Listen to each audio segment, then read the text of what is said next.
इसी तरीके की बातें मैंने की। मुंबई के अंदर एक महिला ने,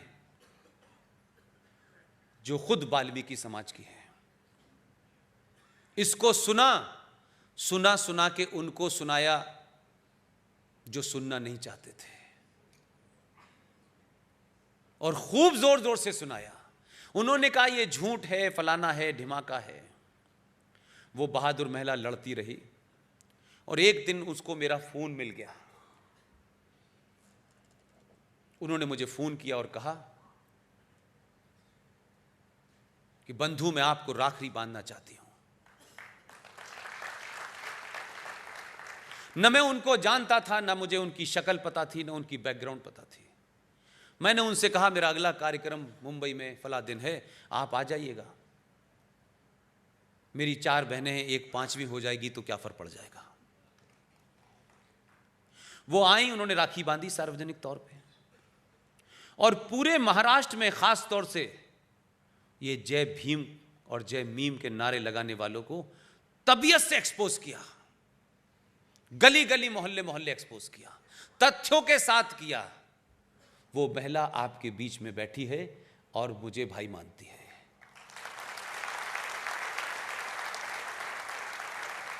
और आज उस महिला के जहां भी जाती है, लोगों को यह डर लगता है कोई नया एजेंडा लेके आई है।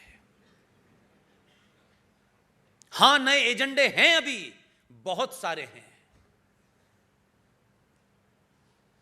रेखा ने जिस एजेंडे को महाराष्ट्र में खड़ा किया है, मैं उनको सल्यूट करता हूं, और उनसे गुजारिश करता हूं वो खड़ी हो जाएं तो लोग देखें कि कौन है रेखा।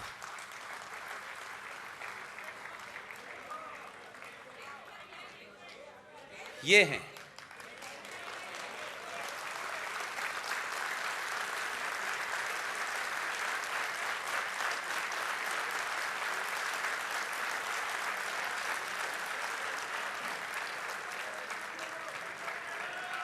ये डरती नहीं किसी से।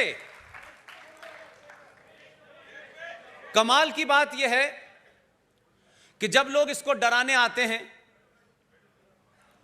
तो अक्सर टेलीफोन पे ये मुझसे क्या कहती है पता है आपको? पहले तो मैं उनसे डरती नहीं, और जब ज्यादा डराते हैं तो कह देते हैं मैं बुला लूंगी दिल्ली से।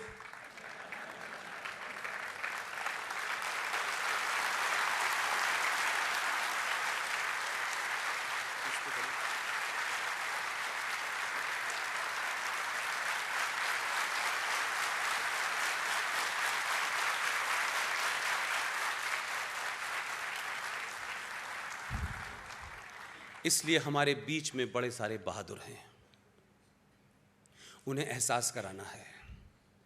हजारों ऐसे मुद्दे हैं जिसके लिए मुझे हजारों रेखाएं चाहिए।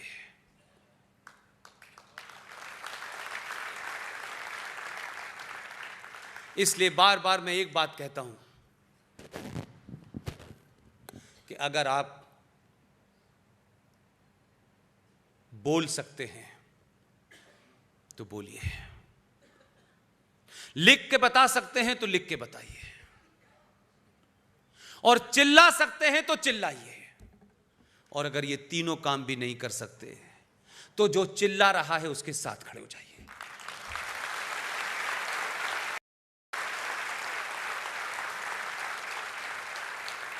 समय कम है।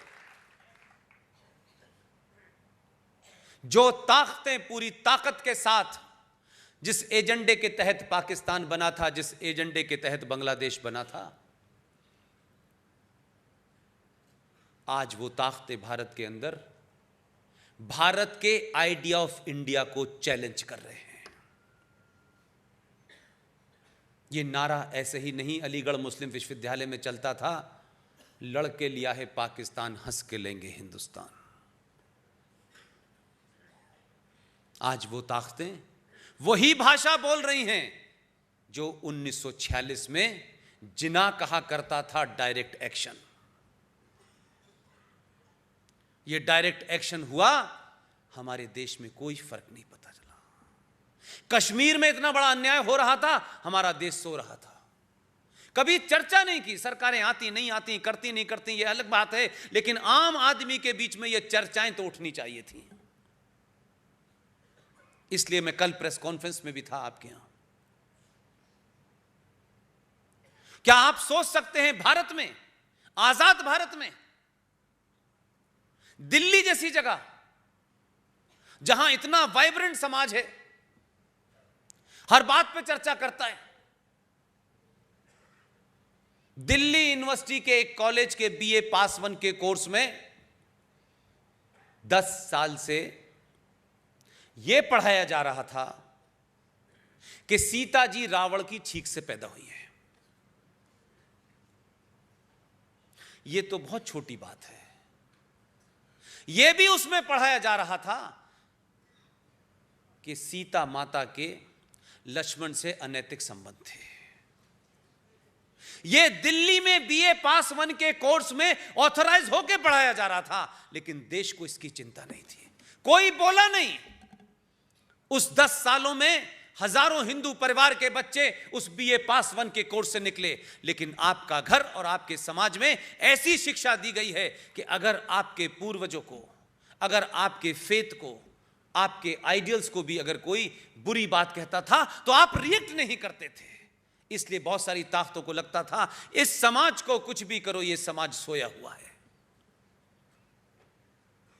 बड़ी मुश्किल से एक हमारी दोस्त सीनियर एडवोकेट मोनिका अरोरा ने इसकी लड़ाई लड़ी, वो जीती और फिर कोर्ट से हटा।